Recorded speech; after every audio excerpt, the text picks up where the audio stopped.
What is up, my friend? If you clicked on this video, it's highly likely you know the importance of high testosterone. And so today, I'll be running you through exactly what I did to go from looking like this, burnt out, fatigued with testosterone levels at 20.8 nanomoles or 599 nanograms per deciliter for my American friends, to looking like this with levels at 33.8 or 975. And throughout this entire process, I was working like a dog and I was training very, very hard, and I was still able to do this. So, if you don't know who I am, my name is Indri Caruana, and I'm the head coach and founder of Human Blueprint. And over the last 4 years, I've helped hundreds of men, ranging from professional athletes to entrepreneurs to performers and everyday men who know the importance of optimal health.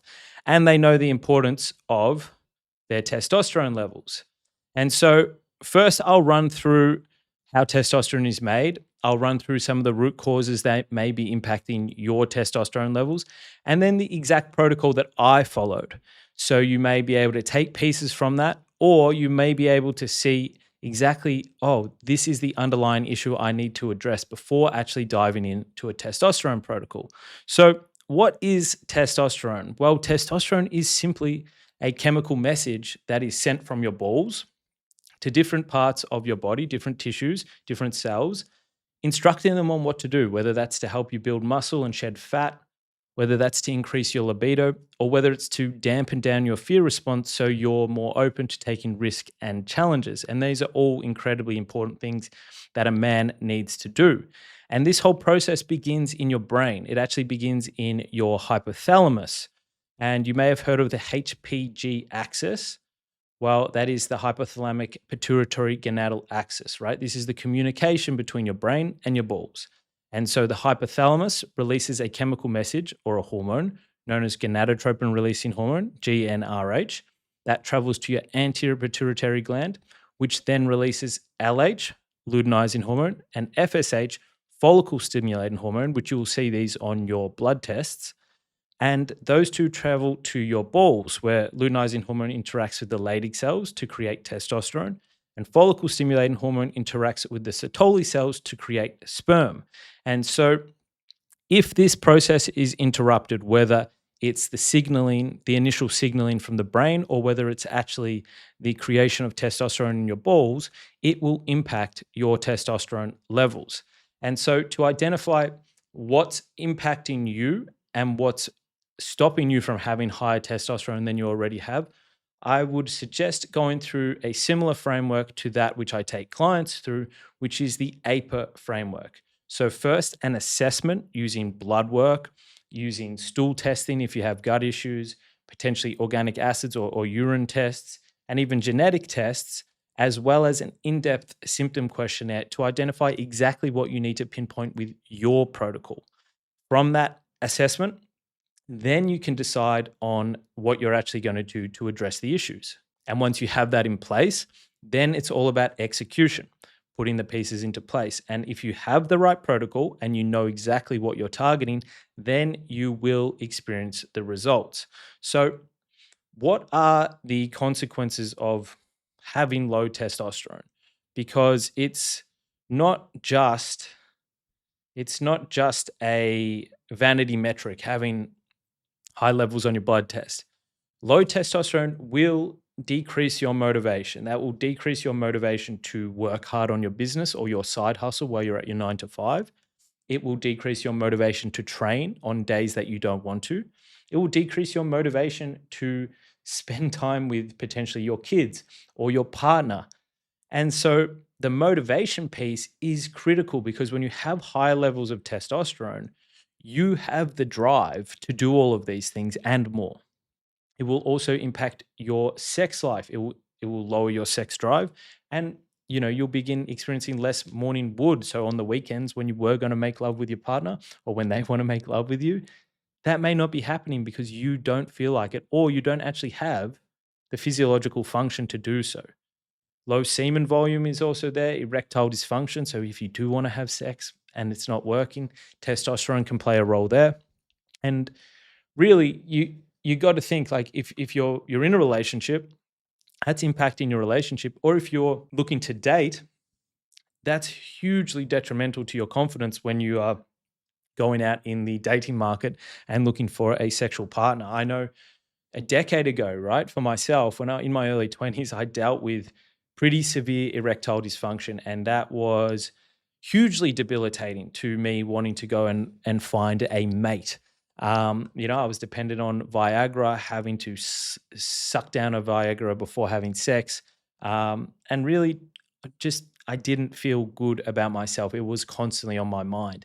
And at that time, I had the testosterone levels of an older 60-year-old, maybe a 70-year-old, but I was continually told that everything looked normal on my blood test because essentially when you get your blood work done conventionally with a lot of general practitioners, they are using not they were using ranges based off the population norm, and those ranges are very broad because the population norm is decided upon by the average amount of people getting blood tests done, and most of those people are either sick or they are old and they usually have low testosterone. Struggling to build muscle is also a byproduct of low testosterone. So you may be training very hard. You may be putting in the hours in the gym. Maybe you're 5 days a week, 4 days a week, but you might not be seeing the results you want. And this could be tied back to your testosterone levels. Increased body fat around, especially around the midsection, can be an indication of low testosterone. And it can also be an indication of higher aromatase. So testosterone being converted into estrogen. And when your body fat is higher, then you will, or above 15%, you will have higher amounts of aromatization. So getting yourself in shape is one of the first steps you need to do to increase testosterone. But if it's low in the first place, you're going to be working against yourself. So it's a self perpetuating cycle. Fatigue and low energy comes, mood swings and irritability, indecisiveness, increased fear and anxiety, and of course, like social withdrawal. Because testosterone, when it's high, you want to be socializing. People want to label themselves, an introvert, but I think it's more of a, a physiological consequence as opposed to a character trait. And so once you address your testosterone and your health in general, which we'll be talking about as we go on, then you will begin to see the alleviation of these symptoms, hopefully. So, uh, you know, another thing to do if you're just operating on your own is define all of your symptoms and monitor how they improve. Once a week, journal the severity on a scale of 1 to 10 and keep track of that. Keep track of your body composition, your training log, just to see if you're getting stronger, to see if your physique is changing. Don't use scales or anything like this. So, what are the common root causes or problems? One of the main ones will be circadian rhythm disruption. And it's not always one thing. I know for myself, when my testosterone tanked, there was leaky gut. I was exposed to mold. I had a lot of inflammation. So these things can compound on each other. But often, if your circadian rhythm's off or your sleep's off, then that will impact your testosterone. If you're over or under training, if you have mental emotional challenges like being lonely. I know for myself, when my testosterone was low, we were living over in Bali. I was exposed to mold and I was extremely lonely at that time. So that will play a role in your testosterone no matter what supplements or foods you eat. Nervous system dysregulation, if you're constantly in fight or flight and don't actually have the tools to relax, that will disrupt you. Nutrient deficiencies, zinc, magnesium, B5, B2, B6 play a role. Vitamin D, vitamin A, all of these are extremely important. Gut issues, so low stomach acid. If you have low stomach acid, you may not be able to absorb those key nutrients from your food. If you have leaky gut, you can have endotoxins from your gut. So uh, when you have certain bacteria, gram-negative bacteria in your gut, in the cell membrane of those bacteria, they release endotoxins. Those endotoxins can seep through your leaky gut and impact testosterone twofold. They can travel down to your testes and actually impact the conversion, or they can travel up to your brain and impact the signaling of those precursor hormones. And then you can have bacterial overgrowths, which drive inflammation, impact digestion, and a whole range of other symptoms that come along with this. So under eating, as I mentioned before, over to 15% body fat, thyroid dysfunction, chronic low grade inflammation, which often ties in with the gut. So does thyroid issues, pituitary dysfunction, varicocele. So if you have a varicocele vein, which is a essentially a clogged vein to one of your testicles, which impacts blood flow, oxygen delivery, nutrient delivery, that can impact testosterone, and potentially surgery may be the necessary step for you if you have a varicocele. If you're not going to go to surgery, you do want to focus on antioxidant rich foods, foods like pomegranate, foods like beetroot, things that improve blood flow, as well as keeping your testicles rather cool because they do tend to overheat and have more oxidative stress when the varicocele is present. And then overexposure to toxins. So that could be plastics, that could be body wash, body care products, that could be drinking tap water. Maybe you're dealing with glyphosate at work or other, building chemicals and things like this. So to identify the potential root cause, I always recommend blood work. Blood work is the best for this. So blood work, stool testing if you want it more localized to the gut, organic acids, genetics. I figured this out first because what I'm about to share with you is what I did after I addressed the root cause, the mold, detoxification, and the leaky gut. But you may need to go back a step. If you've tried a lot of the testosterone optimization things, you might need to go back a step and actually prioritize addressing the root cause. So, how do we increase testosterone once the root cause is eliminated? And this is exactly the path that I took. I was on a modified elimination diet. So a lot of FODMAPs had to be taken out of fructooligosaccharides, bananas, apples, things like this. Um, Onion, garlic, I wasn't eating any of that at the time.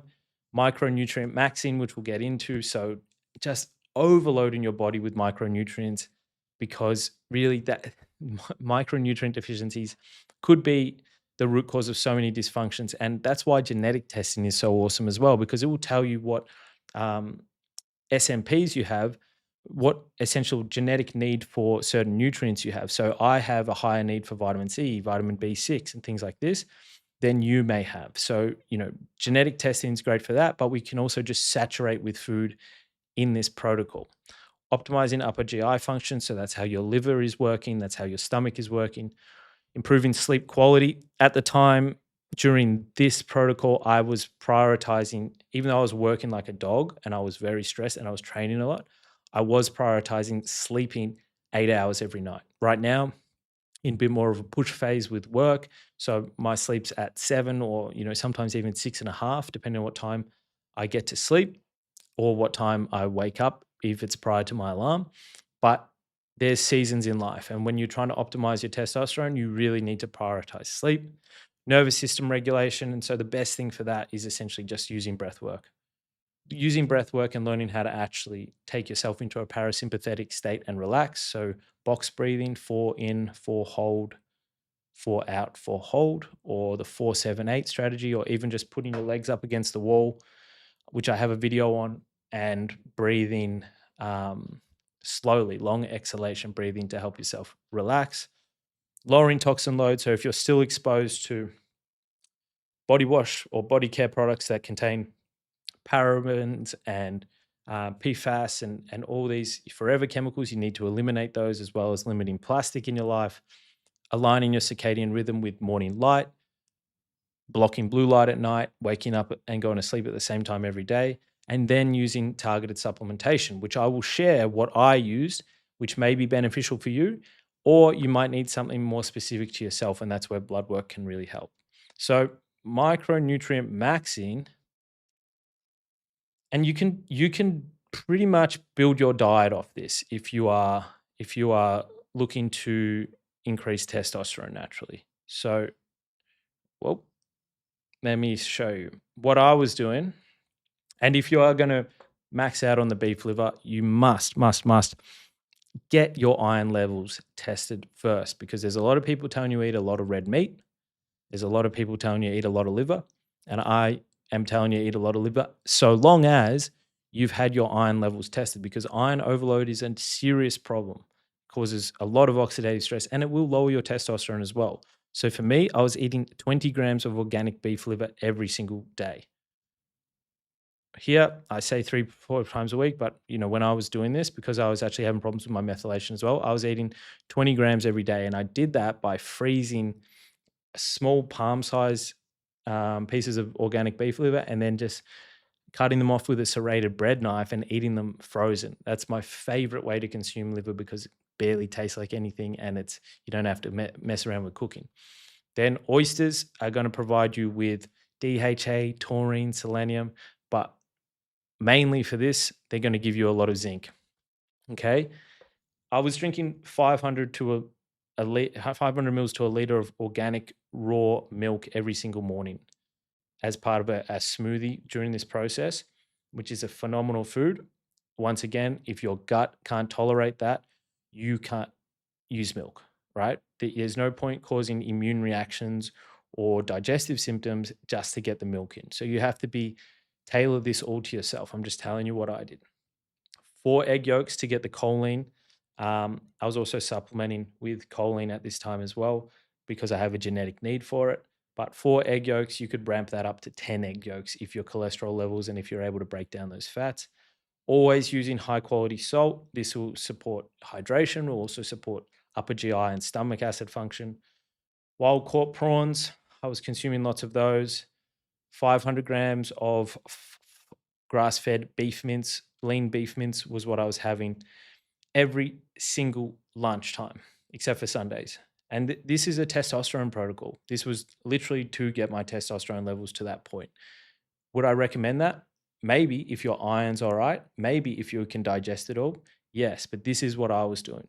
And what I want you to understand about the fats is that the body can make cholesterol from carbon in any macronutrient. So you don't actually have to consume crazy amounts of fat in a testosterone protocol, contrary to what everyone tells you. Because look, you can eat a high carb diet and your body can make that cholesterol. Most of your cholesterol is synthesized in your liver. I like fatty. I like milk fat, and I like egg yolks for fat, and I like wild caught seafood for fat, and then things like extra virgin olive oil for the vitamin E content, and also the polyphenols. So they're the animal foods, and then consuming one raw carrot salad every single day, the repeat special. This binds to excess estrogen, excess endotoxins in your gut, and allows you to excrete them properly. Okay, so keeping estrogen in check is really important. Some other staples that I used were extra virgin olive oil and butter. Not a whole heap of butter because I was getting a lot of fat from the dairy. Uh, Wild caught fish, sardines, mackerel, salmon, organic blueberries and organic pomegranate juice, and some 85% dark chocolate. Those three were my primary polyphenol sources for oxidative stress, but also for supporting the gut. Raw honey, maple syrup, white rice, seasonal fruit were my main carb sources. There was some sweet potato in there as well. I wasn't eating white potatoes at this time. Once again, with potatoes, you have to test your gut's tolerance. So it all comes back to the gut. It all comes back to knowing yourself. You know, that age old saying, know thyself. And this is where testing is so important. Raw cacao is great. Fresh ginger can increase testosterone and lower inflammation. Activated Brazil nuts for the selenium, supporting thyroid function. Hydration with coconut water, mineral water, and bone broth. Bone broth as well is rich in collagen, which will support the gut. So you can build you could build a very, very potent nutrition protocol off just these foods that I have listed here. Remembering that you always want to test before over consuming anything super rich in iron. Now, what do you want to avoid? Alcohol is a toxin to humans. You don't want to drink that when you're optimizing your health or overcoming a root cause or when you're trying to increase your testosterone levels. Soy products, they're out. Seed oils, fried foods. Look, I was probably actually eating these once a week, going out for dinner once a week. I always like to say 90% adherence will get you to the goal. So you can have a cheat meal so long as you're not in like a state of a chronic health condition. High fructose corn syrup and processed sugar, legumes like your beans and your peanuts, they're out. Artificial sweeteners, they're out. And if you are having bloating and gut issues, you can avoid brassica vegetables like broccoli and cauliflower. And then, fructooligosaccharides like garlic, apples, bananas, onions, and then all gluten if gut issues are present. I would avoid gluten unless it's organic sourdough, even if gut issues are not present. Organic sourdough contains good probiotics that are actually beneficial for increasing testosterone. They provide you with a good carb source and it is delicious. So, organic sourdough does have a place if your gut is in a good spot. When it comes to supplementation, let me just make this a little bit smaller. For me, this is what I was using. These were, let me pull that so you can see them all. These were the staples. Vitamin K2. Vitamin K2 deficiency can be a rate limiting factor in steroidogenesis. So, the conversion of cholesterol into testosterone in your nuts. So, vitamin K2, the MK4 is what I used for that.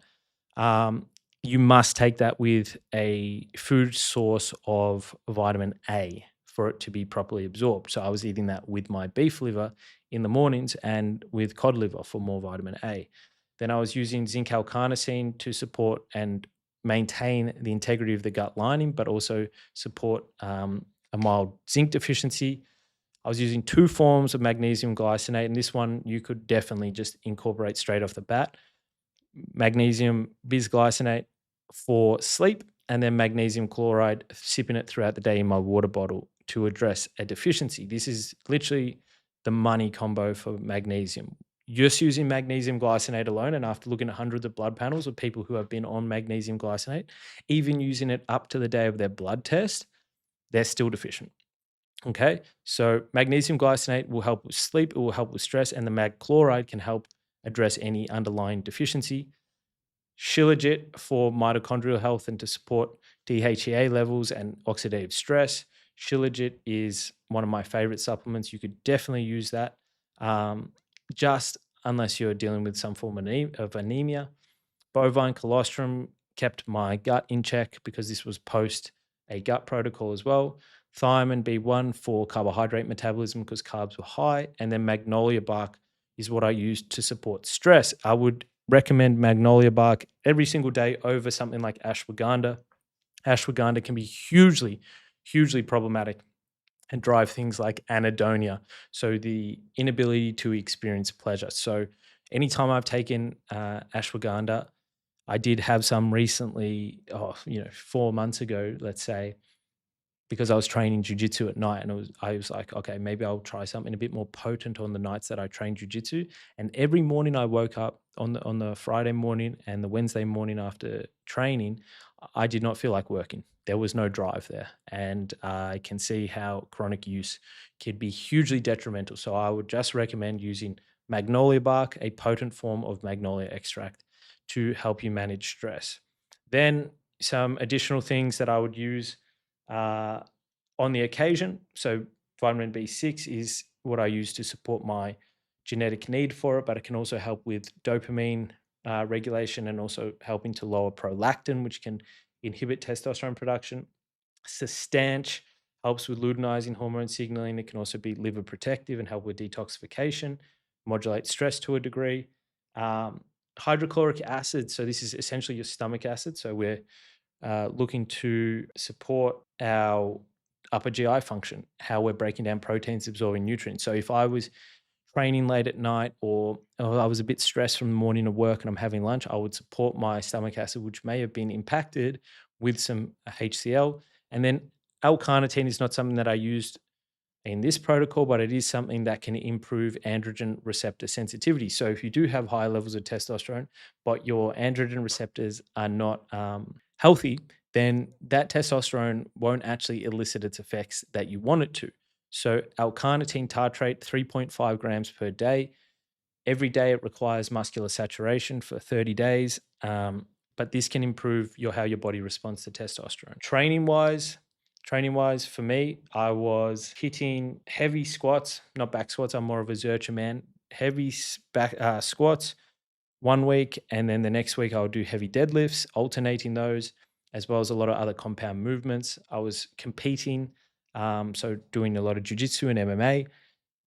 Cannot I cannot stress enough how important it is to give your brain and your body the signal to make testosterone. So not just thinking it's all about supplements, it's all about sleep, but your testosterone wants you to, your body wants you to be competing. It wants you to be putting yourself in situations that demand you to need high testosterone. And so martial arts is amazing for that. But even just like competing in running, competing in chess, competing in business can also drive the body to do this. All right. Because there are a whole lot of uh, psychological elements to increasing testosterone as well. I was sprinting once a week and I was hitting my daily 7,000 steps, 10,000 steps. 10,000 steps is just a number someone made up. I got pretty lean and in good shape, building muscle, adapting, increasing my testosterone with just 7,000 steps. Some days even less, okay? So if you have higher body fat, you'll need to do more steps. It's a way to just melt it off. But if you're already in reasonable shape and you're doing everything else, then 10,000 steps isn't necessary for you. So heavy compound lifts, 7,000 steps a day, compete in some form of either martial arts or athletic endeavor or business, and then make sure to sprint to get that anabolic and androgenic response from your body. How's this photo of me? The Battle of the Baldies down there. Lifestyle wise, if you don't have this on lock, you're fucked. All right. So sleeping 7 to 9 hours, as I said, I was prioritizing 8 hours of sleep there. Make sure to have some blue light blocking glasses. These are seeing blue light at night is going to be a rate limiting factor to you getting good sleep. From there, you know, you also need the daily sunlight to regulate your circadian rhythm. This is your body's most important command.